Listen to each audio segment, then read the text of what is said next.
So glad you're here. Ladies and gentlemen, welcome to Nik Nikam Network Talk Show. I am Dr. Nik Nikam, and today we have two special guests. Sitting right next to me is Amy Mitchell, who is the Mayor Pro Tem of City of Sugarland, and next to her is Rick Miller, who is the state representative representing District 26 from Texas. During the past half hour, we talked about social media, a double-edged sword, and now we're going to switch gears and we're going to talk about city and state politics. Rick Miller has come all the way from Austin, and we're delighted to have him. And you are watching this if on YouTube Live, but you can also watch us by downloading our app, which is NNN Media. So you can watch it on your Android or iPhone or iPad, or you can also watch us on the web-based programs such as YouTube, Google Plus, and also you can listen to us on the internet. Okay. Rick, you have been on our program. We are delighted to have you back again. Great to be back. Just for the benefit of new listeners, just give a quick overview of yourself, introduction about yourself. Then we'll move on to city, state, and the nation's Okay. Politics. Okay. Well, thank you, Dick. It's great to be here again, especially with my good friend Amy. I'm a graduate of the United States Naval Academy. I spent 30 years in the Navy. I was a naval aviator. I flew almost all of the carrier airplanes the Navy had, which was I was very fortunate to do that. And so I did that. I was a member. I was actually the senior fellow of the Navy Strategic Studies Group, which designed the Navy After Next. For the Navy of 2040, 2050, which was a great year in my life. I came to Texas when I got out of the Navy. By the way, I worked in the Pentagon 3 times. I'm not sure that was good, but we all have to do that sometimes. Must have got a lot of experience. Right. And so, and then I had an opportunity to come to Texas, join a public company, and I did that. Yeah. And actually worked with 2 public companies here in C-level positions, and then I started my own little leadership company. Leadership is my passion. Could you put your mic a little bit higher? A little higher? Okay. Yeah. I'll speak up. Leadership is my business. It's my passion, and so I always look for that wherever I go. And can I help people or I evaluate it? So, and we have some things to talk about that. Probably what's going on in our country today about leadership. So then I had the opportunity to run for the state legislature, and so that's what I'm currently doing now. So this is your first term or second term? Second term. Second term. I'm experienced. Okay. Just give us a real brief overview of what's been happening in Austin. Well, the 1st of June, we finished the 84th legislative session, 140 days. It's by our Constitution, we have our legislature every 2 years. And so what we do for a 2-year period. In our budget process, we design 2 different budgets, but that becomes our total budget.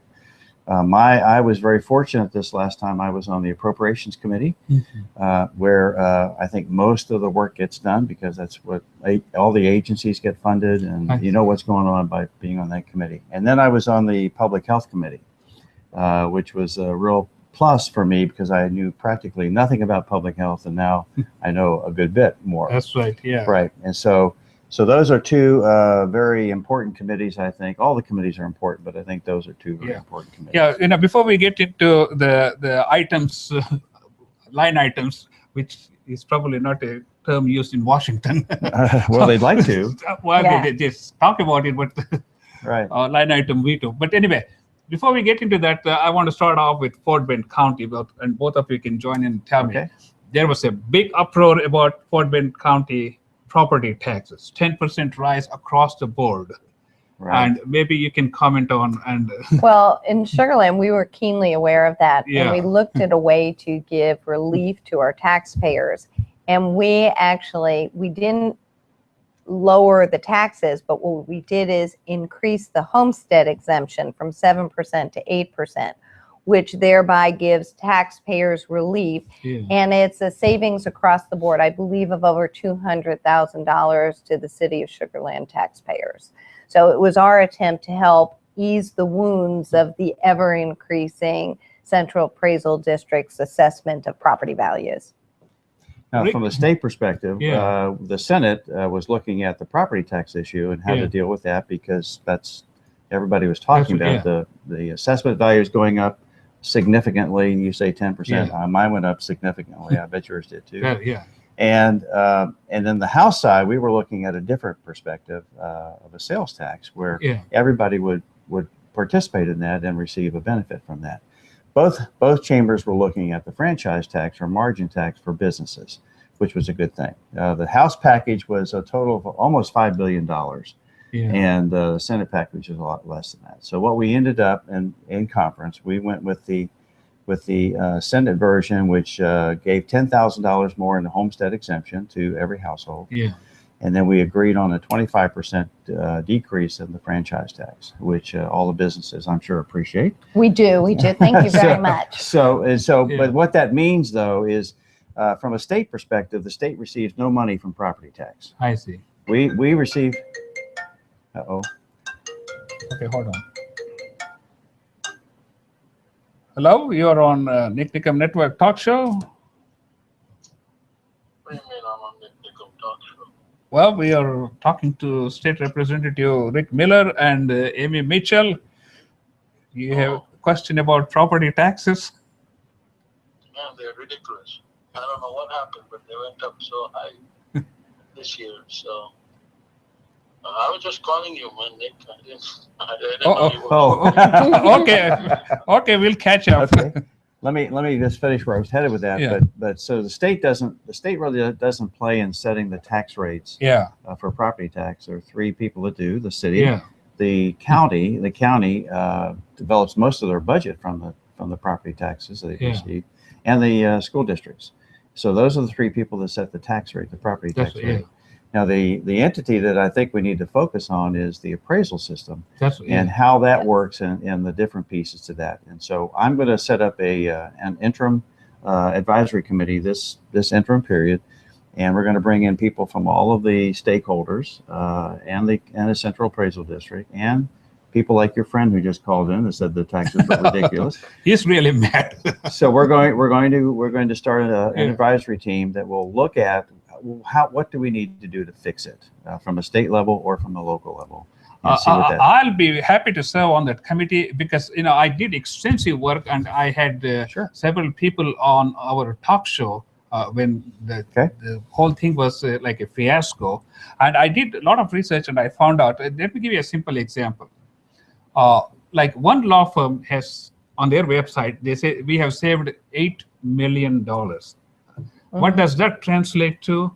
3 times more, that is $24 million in excess property evaluation. Why is the state involved in, a practice of unnecessarily over-evaluating the properties, knowing fully well only maybe 5 or 6% of the people may, file for a protest, and only maybe 2% may really hire an attorney or somebody to get any benefit. And if you look at this from this and extrapolate, there may be so many billions of dollars of property over-evaluated. How can a state be involved in such an act? Well, the state's not really involved in it. That's the key. And so the question is, how does the state need to play? And when we, just to give an example, we started talking about capping the appraisal rates. Well, guess who I got the first emails from? The county commissioners. Don't touch these rates, because that's for us to decide. Just like it is for the city. The city's about ready to decide on their tax rate for this next year. They haven't made that decision yet, but they were waiting on the assessed values of the commercial and residential properties. So they build their budget on that. The county builds their budget on, and so does the school board. They get half their money from. So, but the state doesn't play in that. But maybe we should. So well, I think this the Fort Bend County Appraisal Office says, well, the budgets are set by the state legislature, and the caps are set by the state legislature, and all this. So it's back and forth. But the point is, how can you increase the property value by 10%? I mean, each year. There are a lot of senior citizens who can't afford it. It's more than what their income is.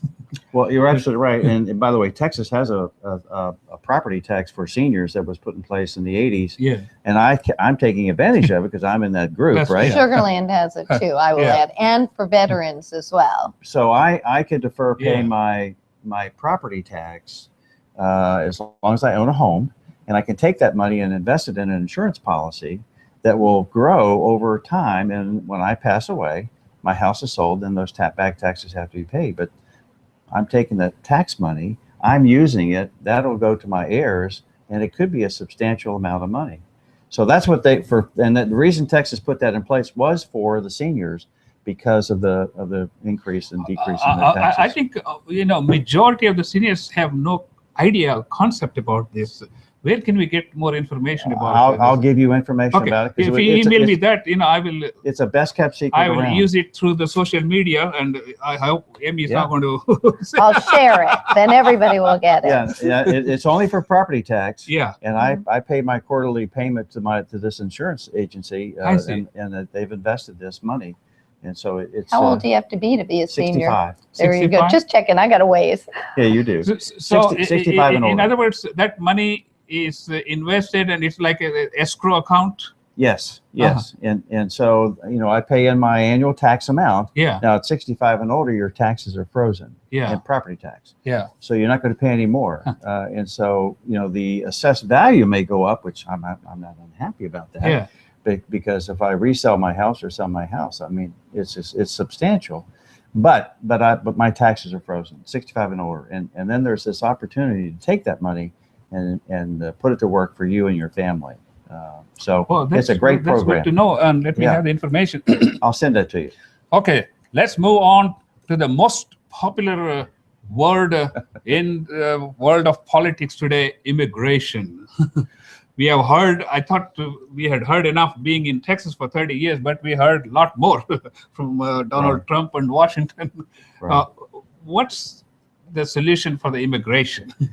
I don't know if I have the solution, or I might be running for president if I had that solution, right? Yeah. But immigration is a very important thing. For example, let's take that just for Texas. Yeah. Over 1,000 people move to Texas every day. Okay. Now that's a good thing. Texas is a great state. We've done a lot of good things, and we continue to do that. That gives us issues, though, regarding education, transportation, and all other things related to that we have to provide for. Well, Texas has been dealing with this from a state perspective on the southern border. Yeah. And we passed, Governor Perry, before we went into session, about 9 months before that, with our Department of Public Service, DPS, beefed up our Border Patrol people, the number of people on the border, and put National Guard people down there, just so we had a presence. Yeah. That's all they can do, is be a presence. Now, people will come across, turn themselves into them, and our state people have to immediately turn them over to the federal people, for the Border Control people, okay? But here's what we've done. We passed $840 million package to put 250 more troopers on the border. We're putting in a camera system that is centrally controlled, where they can see at various places where people are crossing the river, because the river is the border. And so we're trying to do whatever we can to have a presence there. And that's all we're doing, is having a presence. Now, what we do is a federal issue. Hopefully we get reimbursed for all the money we're spending. I doubt it. Until we get a Republican president, maybe. Right. But we have got to secure the border first. You hear that from almost all the candidates. We've got to secure the border. And how do we do that? Well, Donald Trump says, let's build a fence. And he'll make the Mexicans pay for it.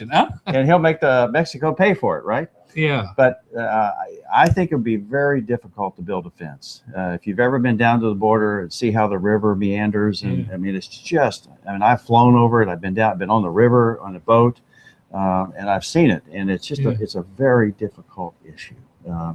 But maybe we can, okay? But I think we should exhaust all possibilities. More presence, more border control agents from a federal perspective, assets in the air that are observing, more cameras. And so we can see what's happening, and we can move to a place where people are trying to come across. Now, what do we do with the people who are already here?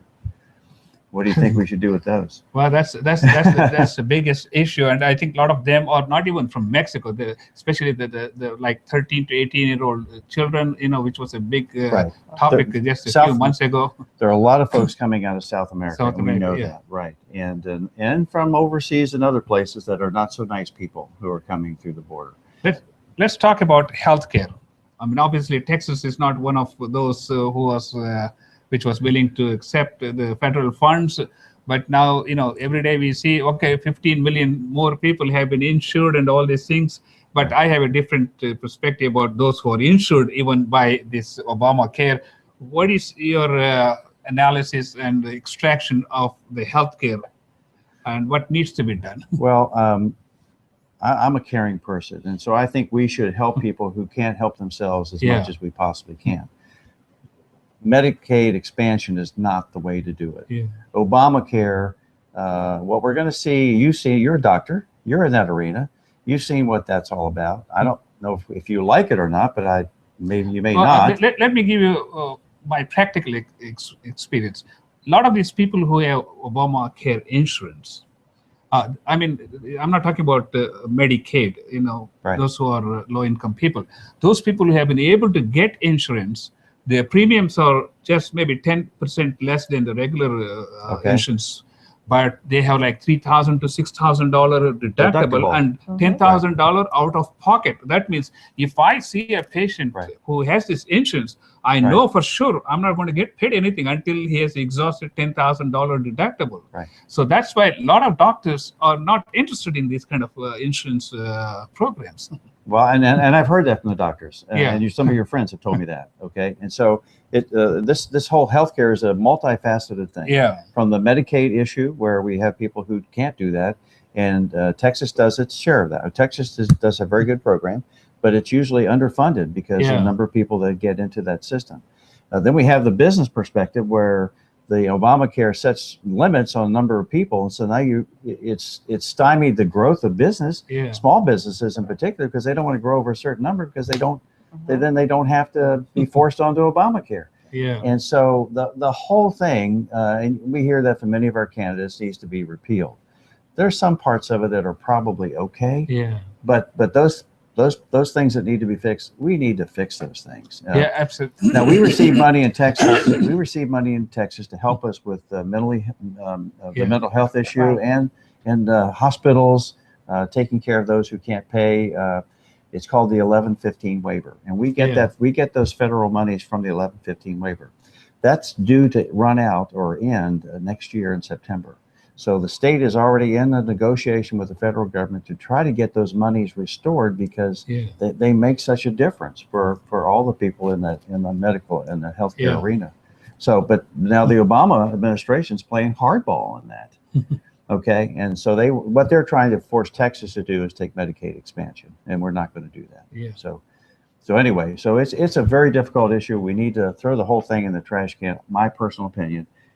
But have a plan ready to put on the table when we do that we can take care of all these different areas. Well, in order to do that, we are going to need a person in the White House. So let's talk about the lead candidates in the running for the presidential position. Of course, Donald Trump is in the news more than anybody else in the whole country, and it has become almost like an entertainment from Washington. No matter what channel you turn on. Okay, let's hear your opinion about the Republican Party and where we are going, and what does it take to get a Republican president in the White House in. Well, if you look at what Washington is doing or not doing, and they're not doing very much, and the things that are happening to our country because of the people who are in certain positions, maybe the White House is one of those. It shouldn't be difficult for us to take that, to get our president in there. But it's like Rubio said the other night, if you watched the debate, we have 17 good candidates, they don't have one. Now that's my perspective. Okay, but I'm a Republican and a conservative. But this is a battle between conservatives and liberals, and what works and what doesn't work. And so, it's going to be interesting to see the next 9 months, or actually till February, when the first Iowa caucuses are held, and then the New Hampshire primary in South Carolina.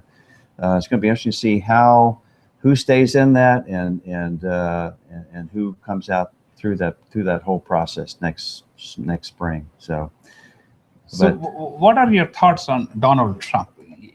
Is he a viable candidate? I like Donald Trump. Huh? I like him. I like him too, because to me it's like entertainment, because I'm bored of watching hardcore politics where well, Donald Trump is doing what most Americans want. He's telling people the truth, and he's telling them that this is what reality is. Now he's a little short on solutions right now, but I think we'll see that he'll probably try to come up with solutions.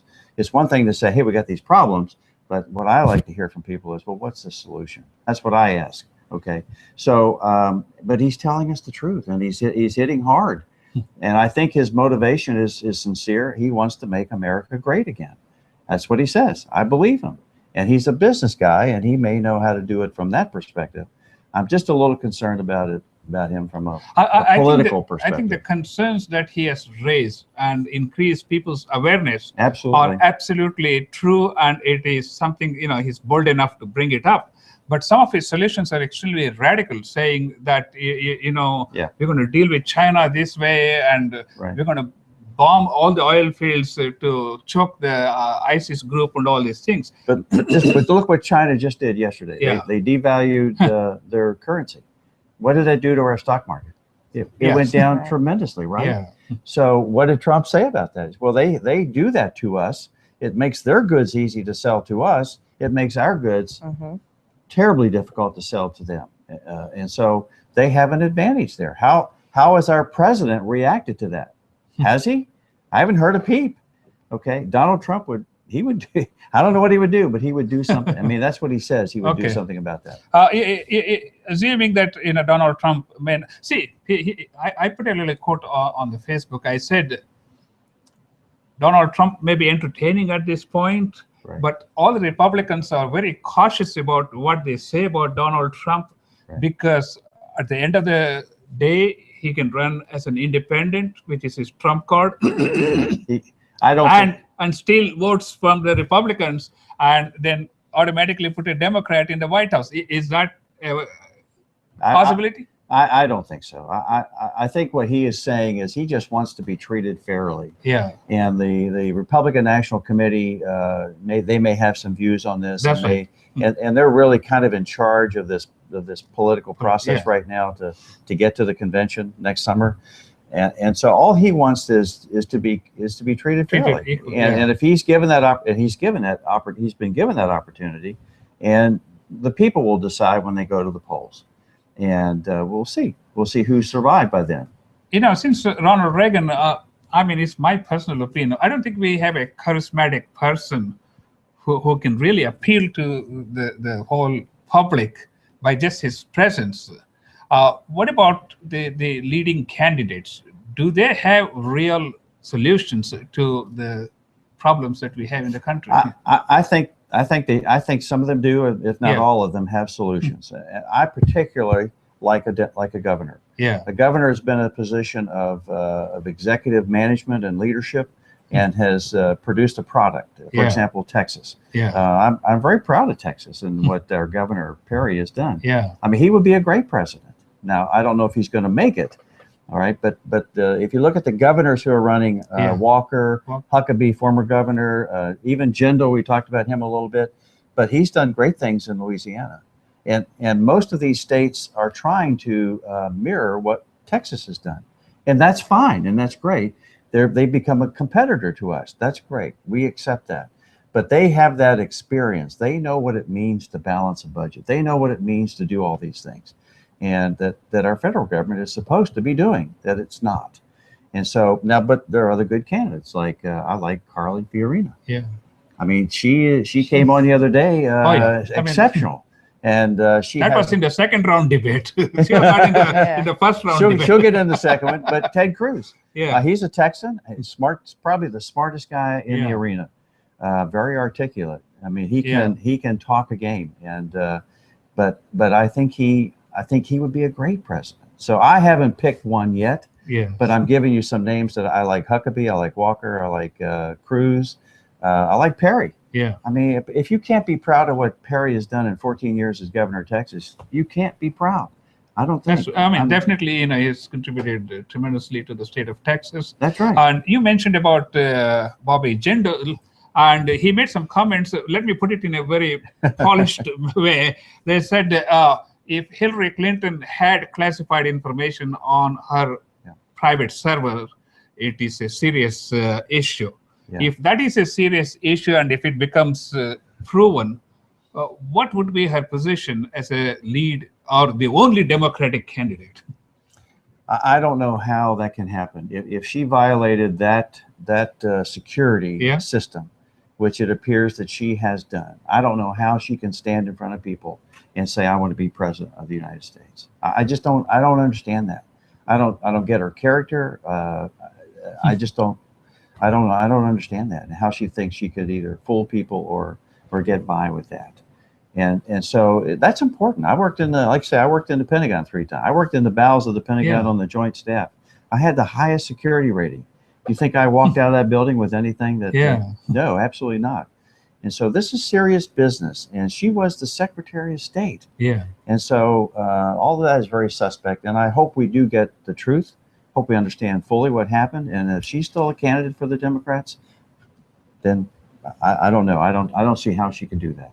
Yeah. If this is true, I just don't see it. Okay. We're talking about presidential election, and you think the Republicans will be able to hold on to the House and the Senate? Absolutely. If they get if they get the White House also? Absolutely. Huh? Oh, absolutely. And what people will give them are 2 years. That first 2 years with a Republican president and vice president in the House and Senate will give them 2 years to make a difference. Now, every one of our folks has said they're going to make a difference the first day. Well, that's what Obama said when he, 2008, when he came on. He had the House, he has the Senate, he has the White House. So why didn't he do it? He couldn't accomplish. He couldn't do it. But most of those, if not all, every one of our candidates, if they're elected president, I think will make a difference the first day. I really do. And they'll have the full backing of the House and the Senate to do it. But and the American people. So much internal politics within the Republican group. How are we going to bring all of those people together? Well, I think we've all had enough, personally. Yeah. I had a bill in the Texas House last time that called for an Article 5 of the Constitution, Convention of States.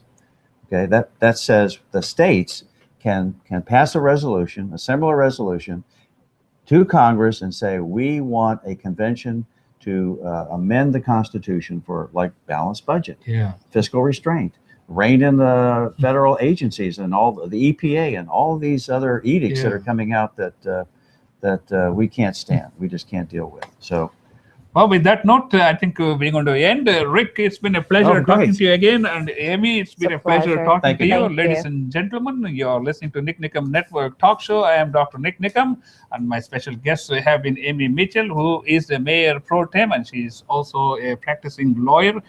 What specialty is your? I do litigation, but our firm, we do everything. Probate, wills, estates. We pretty much cover the gamut: corporations, partnerships, family law, you name it. If it's civil, we do it. If you have a DWI, call somebody else. Okay. And Rick Miller, of course, our state representative. Ladies and gentlemen, thank you for watching. We'll be back next week. Good show.